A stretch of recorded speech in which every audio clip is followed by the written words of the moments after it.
Garuda Express, an international courier service.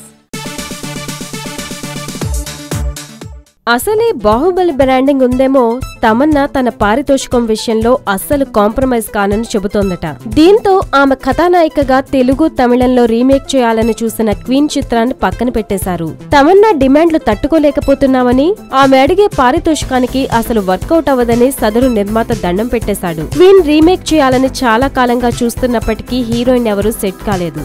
Final గా Tamannaah okay చెప్పిందనుకుంటే ఇప్పుడేమో ఆమె భారీ పారితోషికం డిమాండ్ చేస్తూ ఇంకా చాలా కండిషన్లు పెట్టిందట. దాంతో తమన్నాని భరించడం తమ వల్ల కాదని వేరే హీరోయిన్ కోసం అన్వేషిస్తున్నారు. ఈ చిత్రానికి ఎవరైనా ఇమేజ్ ఉన్న హీరోయిన్ అయితేనే న్యాయం జరుగుతుంది కనుక స్టార్ హీరోయిన్ ఎవరైనా ఆసక్తి చూపిస్తారేమోనని చూస్తున్నారు. ఇప్పుడు తమన్నా వదిలేసిన ప్రాజెక్ట్ అంటుంటారు కాబట్టి మిగతా హీరోయిన్లు దీనిపై ఆసక్తి చూపిస్తారో లేదో అనేది అనుమానమే.